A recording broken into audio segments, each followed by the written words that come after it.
What's up, agents? How y'all doing? This is definitely not insert your favorite coffee here. Definitely not. Definitely homemade, yeah. Anyway, today we are continuing on with our summarized build guide series. We're going to look into some status effects today. I'm going to bring you guys one of my most well-rounded status effects build, the Imperial Dance Party build. So this is a status effect build that's set up for actual gameplay, not just maximum burn damage, something like that. Something you can actually use in legendary content. All right, without further ado, we're going to get into it, but do me a favor, agents, smash that like button. Hopefully by the end of this, I will have earned your guys' subscription. The best thing you can do to help my channel out is share this video, and if you guys see anything that you would do a little differently, any synergies maybe I'm missing, or something you really like, do me a favor, add a comment down below. So the primary purpose of this build is we are going to be afflicting enemies with status effects, spreading those status effects as quickly as possible. We're going to be looking at debuffing the enemy for our teammates, as well as applying as many damage over times as possible. Now, we could go with the Firewall Specialization for a bit more burn. It's got some cool things, but overall, we're going to get the most bang for the buck running Technician. This will give you amp for the +1 skill tier, which allows us to run a GL piece with armor core. So this will add some more armor, which benefits our survivability. You get the Faraday Field, which will keep us getting shocked or disrupted as long as we're within 5 meters of our hive when we get that debuff applied to us. It won't matter. We get access to the Link laser pointer that you can use to pulse targets. You get access to the overclock CPU, which will add 10% skill damage. Doesn't add a whole lot, but any little bit extra you can get is something. And lastly, you get an EMP grenade, which can be great against robotics and other proxies like that. Now, agents, as far as the weapons go, as I always say, you need to pick whatever weapon works best for you. Use that. That being said, I'll go through a couple variations that I really like. First of all, the primary weapon I'm going to use will be the Scorpio for the septic shock. This will allow us to apply poison, disorient. We can shock our targets. The best part about the Scorpio is as soon as you stack it up enough, targets will take 20% additional damage from all sources. So this is one of the best ways to add DPS to your team, is through applying that Scorpio debuff. Again, use whatever weapon works best for you, but I would recommend running with the Perpetuation perk. This will mean as soon as you proc this through a headshot, your status effect, your next applied status effect, will gain bonus 50% duration and damage to it. Lastly, as far as the sidearm goes, you can use whatever you want. I prefer a backup boomstick with Future Perfect. That way I can get myself an overcharge if I'd like it. All right, next we'll quickly talk about the gear and the brand sets. We are going to be using 4 pieces of the Eclipse protocol. This will give us 15% status effects. This will give us 15% skill haste. This will give us 30% hazard protection. And most importantly, it will give us the indirect transmission, which when we kill an enemy afflicted with the status effect, that will then spread to all other enemies within 10 meters and reapply 50% of the original duration to those enemies. We will be using 1 piece of GL, the Golden gear, and what this will do is it will give us the innate 10% status effects. I'd recommend rolling status effects and skill damage on this piece. And then we will be equipping the Imperial Dynasty. And what this does is this will give us a free burn. This is our only source of burn, but simply by looking at an enemy, we can cause that burn. Cool thing to do is if you haven't engaged enemies and you're sneaking up on them, you do a cover-to-cover move right into towards the middle of the group, look at the enemy in the middle, and if you have Creeping Death applied, you will immediately catch all the enemies in the vicinity on fire, which will then give you time to deploy your shock traps as well as your Stinger Hive. Now, as far as the talents you're going to want, we are going to be running with the Eclipse Protocol chess piece. We're going to be using Proliferation.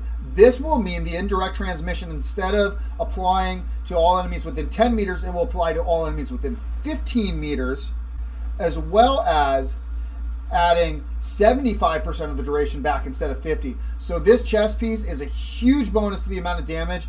Now, on the backpack, we have 2 different choices we can go with. My preferred method is to use Creeping Death. This means I can immediately, upon applying my first status effect, that will spread to all enemies within 8 meters of that initial target, which then increases the chances of one of them dying and then spreading that indirect transmission to either 10 or 15 meter radius to all the other targets. So Creeping Death is my preferred. However, in Legendary, you may elect to go with Galvanized, and this will give you and your teammates 40% of your armor as bonus armor for 10 seconds anytime that you apply the correct status effect. The correct status effect in this case happens to be shock, which we can apply through both our shock traps or through the Scorpio. So if you want some more survivability, you can easily give that to your entire team through the use of Galvanized. Now we'll quickly go over the skills. We've already mentioned them before. Everybody knows there'll be no shock that we are going to, no pun intended, use just shock traps. This will be an area denial. This will immobilize enemies. It will also help to shut down robotic proxies like the Warhounds, drones, and things like this. And then the second skill we're going to be using is the Stinger Hive. It inflicts initial explosion damage when the drone first hits. After the explosion, the enemy will bleed. This bleed is the status effect that can be procced and pushed around to the rest of the group of enemies as well. So I do recommend the shock traps and the Stinger Hive. And just to quickly go through, look at the number of status effects we have in this build. So from the Imperial Dynasty, we have the burn. From the Stinger Hive, we have the bleed. From the shock traps, we have the immobilizing shock. And then from the Scorpio, you have poison, you have disorient, you have shock, and you have a debuff that will cause anybody attacking that target to do 20% bonus damage. So we have a myriad of different status effects in here. That being said, I'm just going to let the rest of this gameplay play out. You guys can check in the background how the build kind of works. Thank you so much for checking this out, agents. I really appreciate your time. I appreciate you guys checking out the channel. I appreciate your comments, letting me know what you guys want to check out, how you guys run your builds, and what we should do in the future. All right, agents, we're going to let this play out. Do me a favor, smash that like button. Hopefully by now I've earned your subscription. Best thing you can do to help the channel, share this video. Comment down below with any sort of insights you guys might have or anything that could help the community. Thank you so much, agents. You guys be as safe as you need to be, and I'll catch you, agents, in the dark zone. Definitely not Starbucks.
Eliminated.